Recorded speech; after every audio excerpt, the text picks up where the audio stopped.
ide dari suatu penelitian dengan cara observasi pengamatan, pengkajian, dan evaluasi yang disajikan dalam bentuk struktur, sesuai dengan metode ilmiah. Artikel ilmiah dapat juga didefinisikan sebagai penelitian karya ilmiah yang diperpendek atau diperingkas penyajiannya. Artikel ilmiah dapat dibuat apabila sudah melakukan atau memiliki penelitian karya ilmiah. Artikel ilmiah itu bisa juga dibuat dari hasil penelitian lapangan dan laboratorium. Dalam penulisan artikel ilmiah tidak bisa dibuat secara sembarangan, harus memiliki etika dan moral. Etika adalah pembahasan teoritis tentang nilai yang berlaku, sedangkan moral adalah penilaian atas perbuatan yang dilakukan. Etika tidak hanya diperlukan dalam berperilaku, tetapi etika juga perlu diperhatikan dalam menulis, termasuk menulis suatu artikel ilmiah, di mana etika dalam penulisan artikel ilmiah bertujuan untuk melindungi hak peneliti dan melindungi objek peneliti dari pemalsuan dan kerusakan, serta menjaga reputasi ilmuwan. Adapun beberapa etika dalam penulisan artikel ilmiah sebagai berikut. Yang pertama adalah sloppy research. Sloppy research diartikan sebagai ketidakpahaman peneliti akan penelitian dilakukannya, mulai dari rancangan penelitian yang buruk, pemilihan metodologis implementasinya yang tidak tepat, sampai pada ketidakpahaman peneliti akan analisa hasil serta penarikan kesimpulan. Penelitian yang dilakukan oleh peneliti semacam ini tentunya berpotensi menimbulkan dampak yang buruk pada penulisan artikelnya. Sebagai peneliti, sudah seharusnya kita mengenal dan memahami apa yang kita kerjakan, mulai dari tahap perencanaan hingga hasil penelitian yang dipublikasikan sebelum memulai.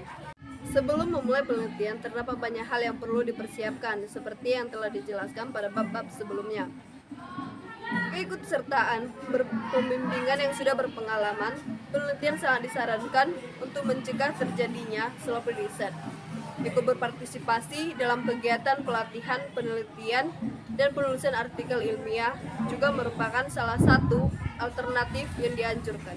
Scientific fraud. Scientific misconduct didefinisikan sebagai tindakan penipuan, pemaksaan, pemalsuan, plagiat, maupun tindakan yang sangat menyimpang dari praktik-praktik ilmiah yang telah diterima secara umum, mulai dari pengajuan proposal, pelaksanaan proposal, publikasi. Istilah scientific fraud digunakan untuk menggambarkan kesalahan pengajian yang disengaja atas metode, prosedur, atau hasil penelitian ilmiah. Perilaku yang dicirikan sebagai penitipan ilmiah termasuk publikasi, pemalsuan, atau plagiarisme.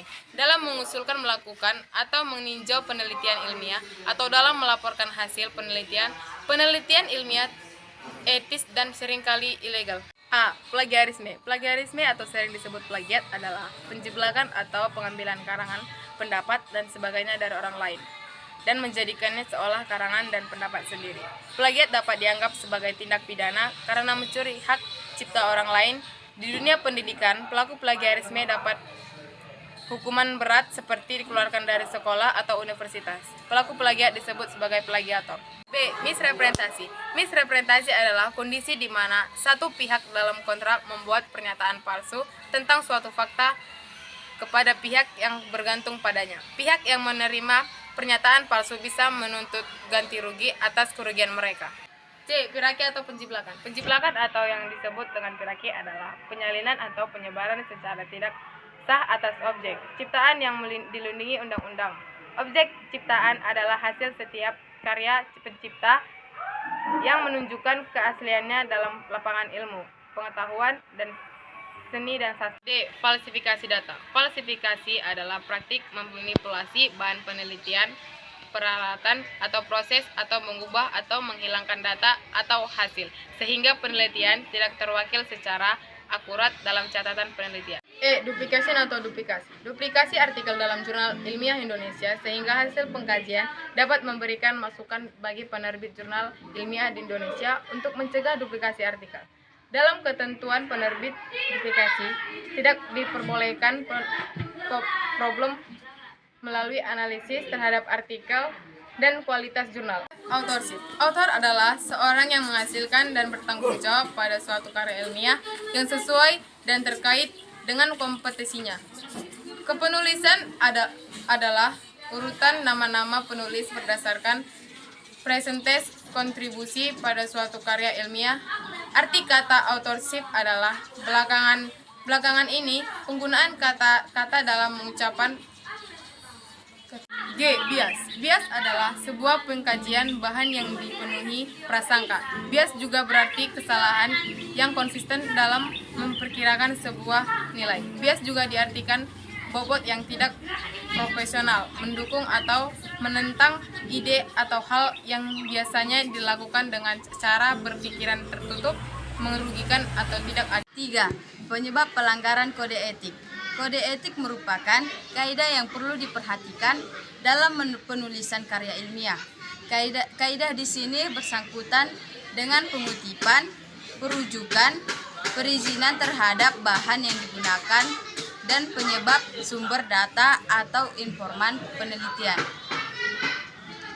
Beberapa faktor penyebab pelanggaran etika: tidak berjalannya kontrol dan pengawasan dari masyarakat, kurangnya iman dari individu tersebut, rendahnya pengetahuan masyarakat mengenai substansi kode etik pada setiap bidang, karena buruknya pelayanan sosialisasi dari pihak prepresi sendiri.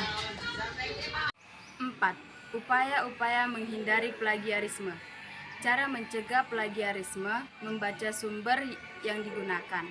Sebelum digunakan suatu sumber, pastikan sumber tersebut merupakan sumber yang dapat dipercayai. A. Menggunakan sumber terpercaya. B. Melakukan kutipan. C. Melakukan sitasi. Dan D. Melakukan parafrasa. Kode etik dalam jurnal Open Access. Yang pertama, Open Access Scholarly Publisher Education (OASPE). Code of Conduct. Yang kedua, Commission Publication Ethics (COPE). Code of Conduct for Journal Publisher. Yang ketiga, International Association of Scientific, Technical and Medical Publisher (STM). Code of Conduct. Kesimpulannya yaitu, etika penulisan karya ilmiah adalah norma atau standar aturan penulisan karya ilmiah yang harus dilakukan dan tidak boleh dilakukan oleh penulis tentang aturan penulisan karya ilmiah. Dalam hal ini, yang dinilai bukanlah benar dan salahnya suatu karya tulis ilmiah, melainkan baik dan buruknya cara penulisan ilmiahnya. Serta penulis yakin tahu baik dan buruk baginya melalui praktek menulis secara terus-menerus. Kualitas sebuah karya ilmiah dapat ditingkatkan, tetapi sulit sekali memulihkan martabat seseorang, manakala sekali ia melakukan ketidakjujuran.